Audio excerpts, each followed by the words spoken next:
Hello, everyone. Thanks so much for joining me here today as we get to talk about one of my favorite subjects, comic books. My name is Jose. I love comic books. I love talking about them. I love sharing them with you. Feel free to follow me on social media if you would like. Links are in the description below. I've also posted a link to the DC fan set that I have plot synopsis and character bios for this issue. We are continuing our JLA, our Grant Morrison JLA run, and we're looking at DC 1 million number 2. I do have a playlist where I started with JLA number 1, and this is the event from that. When was this? 19. I love how it says the year 85,000. This is supposed to come out when DC's 1 millionth issue was going to hit. Anyway, this is from 1998. And so it says starts here on the third day, and we see Blue Beetle heading into Montenegro, I think it was, and seeing the death and destruction, or Montevideo. And they're like, it's gone. So once he gets there, he sees Justin's Legion A, and we see Superman here. And the title, The Day After Tomorrow. Grant Morrison is the writer. Semeiks is the penciler here.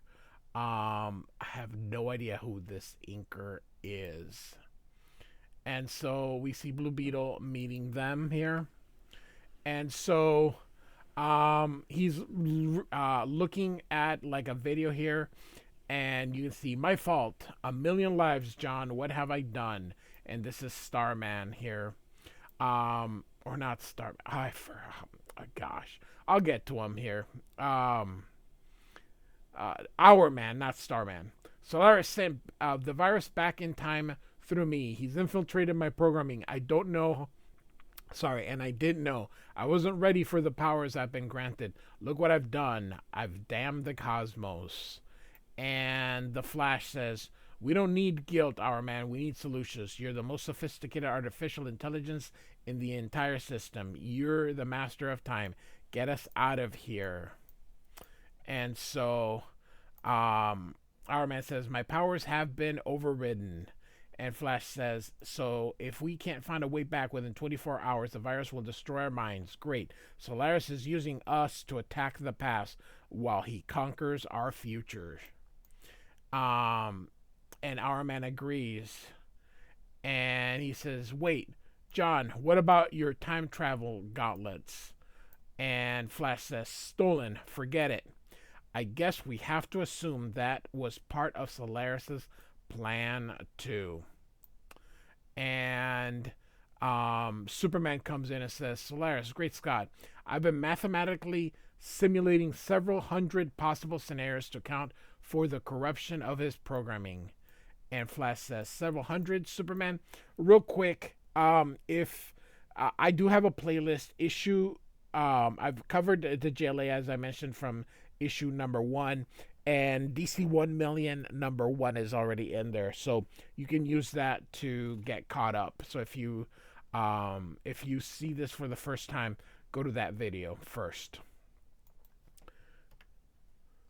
And Flash says, 2 days ago you could have calculated several billion simultaneously.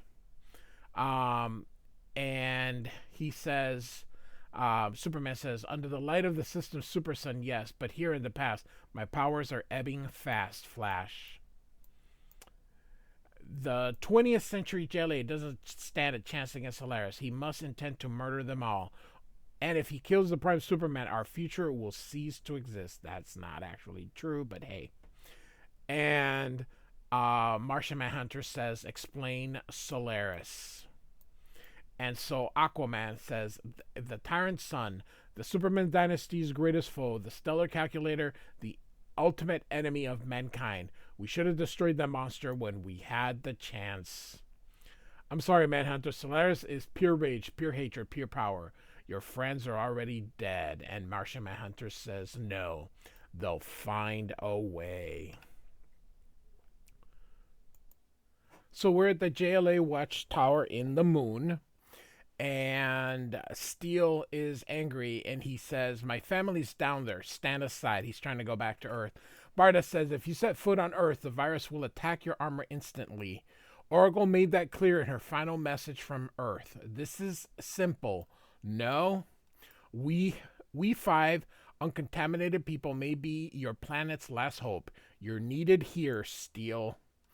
I love Big Barda. I think she's got the coolest costume. One of my favorite characters. And Steele says, "I don't require your permission to leave the clubhouse. Please step aside, Barda." And here's Zariel and Huntress, Plastic Man. And Big Barda says, "If you raise that mallet against me, I'll crush it in one hand." And I am not a Plastic Man fan. He just says, "Let me sell the tickets for that one." And so Plastic Man says something annoying, and Steel says, "Plastic Man, I don't remember joining this group as a representative of every black man on Earth. I made it quite clear when I started, my family comes first." Oh, the only black man can't quit. Oh, the 90s. Anyway, Zariel says, "Steel, the JLA is sworn to protect all humanity, not just closest to us. Right now, the JLA needs us. I think we can best serve humanity by attempting to rescue our charter members from the 853rd century. We need your technical expertise, Steel. Build us a time machine." And Steel is like, "What are you talking about? Our responsibility to the world, Steel. We'll do whatever." Wait. I think it was supposed to, "We need your technical expertise." What are you talking about? Build us a time. This is not very well. You're supposed to go here, here, and then back to here. So I read this all at once because I thought this was all part of this. This should have actually been, so how this should have been laid out is we should have said, had this, we need a technical expertise, then Zariel, what are you talking about? And then this part underneath this or to the side or something. So anyway, my apologies. And so we see some news asking about the JLA, and we have Oracle here saying to the Atom, "What do you always call collect?" And he says, "I don't carry change." And so he, of course, travels through the electrical currencies here. And so Oracle says, "I don't usually let anyone see my face, Professor Palmer." Oracle is Batgirl, and she's in a wheelchair because the Joker shot her. They made Batman, oh my gosh, Alan Moore wrote it. Oh my goodness gracious. The Killing Joke, goodness gracious. Anyway, so she says this whole thing was Blue Beetle's idea, and he says, "Don't worry about it. I'm useless with faces when I'm miniaturized. They all look just like big moons to me." And so he starts to go up. He says, "Ray Palmer, alias the Atom, good to meet you." And he goes, "I'll try not to look at you." Um, and so he says, "You're tired." And she says, "Someone has to man that ramparts. The Justice League just blinked out of existence. Their 853rd century counterparts are still at large, and nobody knows what's going on except we're all getting crazier every hour." This is a bit of a typical plot by Grant Morrison. He writes very epic. Anyway, so you see the atom is shrinking again. "Well, I'll see what I can do with problem number 3, my PhD in physics, but I can't describe what I find there to our distinguished panel of experts.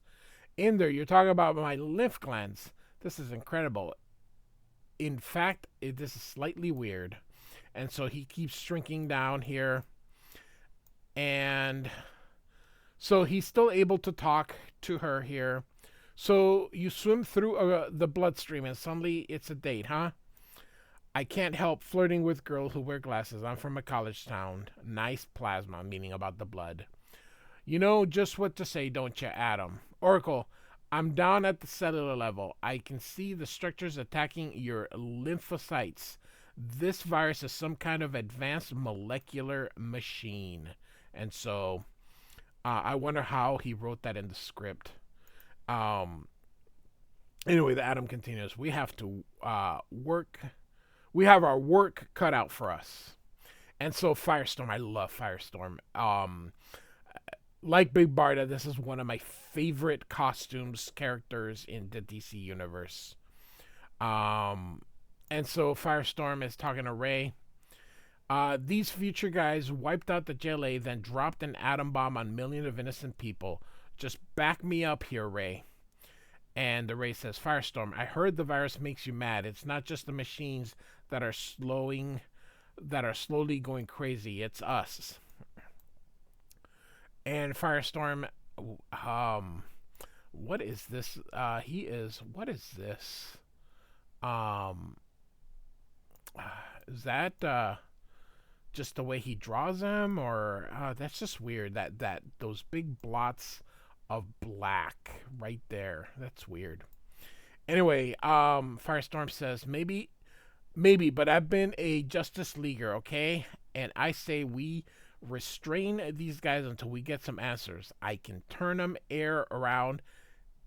I can turn the air around them into glass if I. And so Wonder Woman says incoming telemolecular attack, recommending deflector maneuver 11. Okay, so that's like a AI. Thank you, Harmony, says Wonder Woman.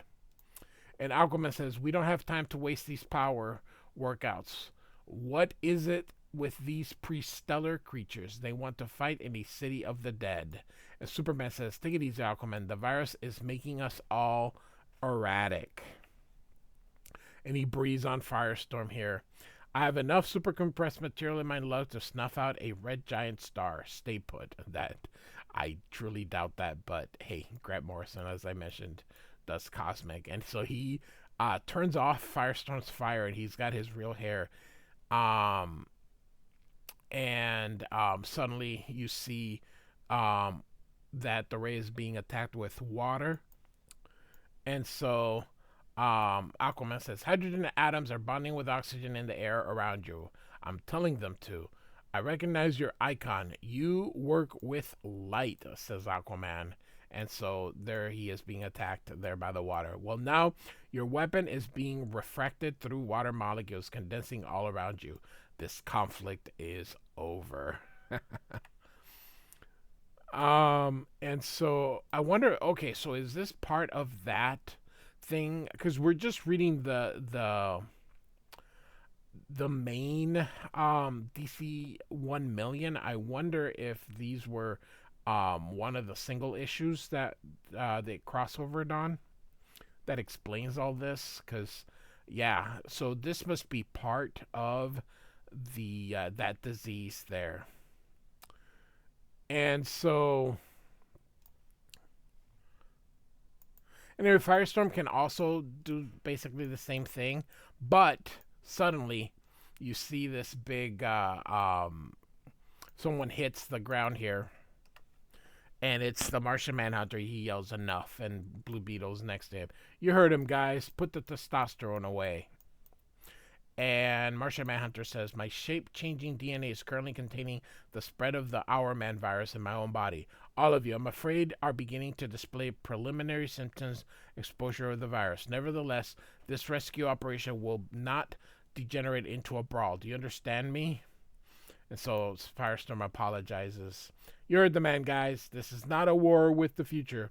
We all have bigger problems to solve. And so, okay, so you see this here on Blue Beetle here, and those are some long fingers. And so we're in chapter 2 then of this book here, and it says here the vanishing point and computer generated coloring here. We've got Wave Rider,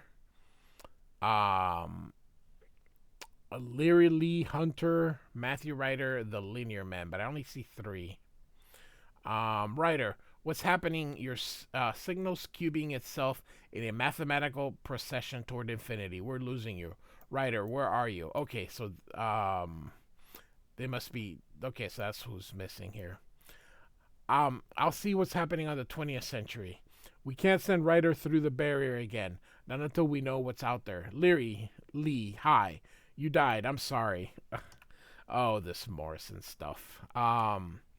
It can get kind of weird, and so sometimes it's best to read Morrison like in one dose. Like individual issues sometimes can be a bit tricky with Grant Morrison, and so I'm gonna kind of skip all this here. And essentially, we see Matt Ryder come through, and he's like, "Beyond the barrier, immense, the kingdom." And this one here says, "Set the control for the 20th century. Accelerate." And so now we're in Washington, D.C. Okay. So we definitely know that these are part of that virus here. And they're like, "Go ahead, General Eiling." "Mr. President, the situation, as we see, it is clear. Our bodies, our machines have been infected by an unknown but deadly viral agent. This is an invasion from the future. We've been looking for an opportunity to field test our specialist ultramarine corps units. In the absence of the JLA, they might be our only effective defense against the invaders. All I need is the word from on high." And so then we see Vandal Savage here. "This is not an option at this. We don't." Okay, so that this was the transmission. Suddenly, Vandal Savage. And they're like, "Oh my God. Why Montevideo? I can't blame you for asking. Believe me, it wasn't my choice," says Vandal Savage. "And so I was aiming for Washington, D.C. until someone chose to infect my computer system and cause a guidance failure." And so, of course, everybody sees that Savage did this. He's like a young Vandal Savage. Savage is an immortal. And Martian Manhunter says, "Firestorm Ray, we have lives to save now." And so off they go here to go save people. Anyway, Vandal Savage says, "Send me your superheroes from the past, present, or future. I'll kill them all."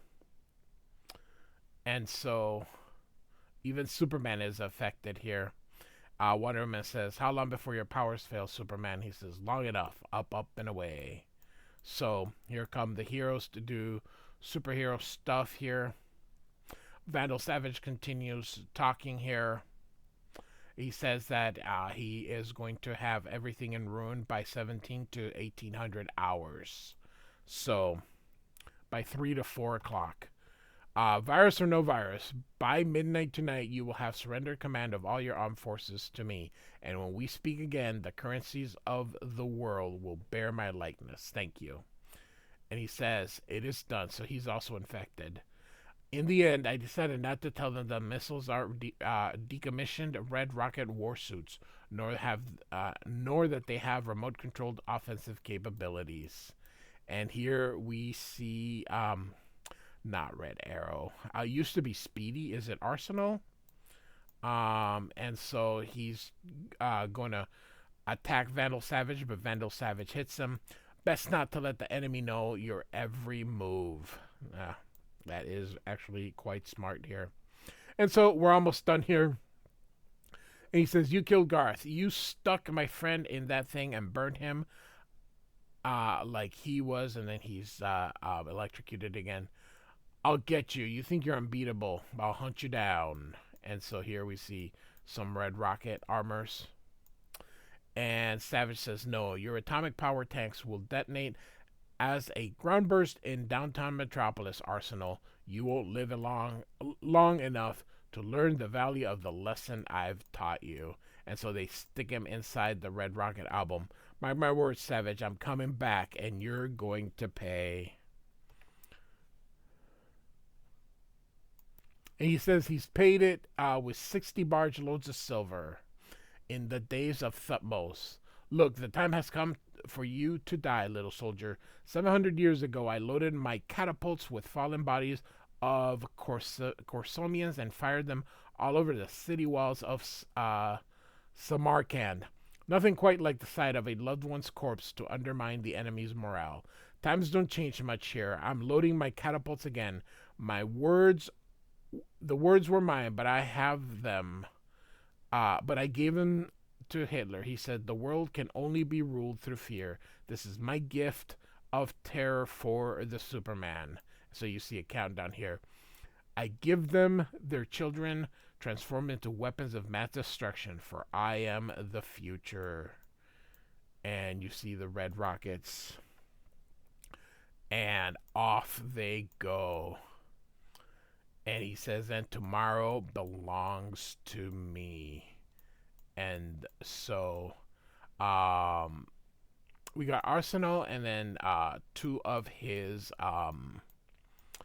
superhero companions here. So I know that this issue was probably a little bit confusing. I really do suggest going into the playlist and at least catching the first one. So DC 1 Million number 2 by Grant Morrison and Val Semeiks. I think that's how you pronounce his last name. Like and subscribe. I do thank you so much for listening. Goodbye.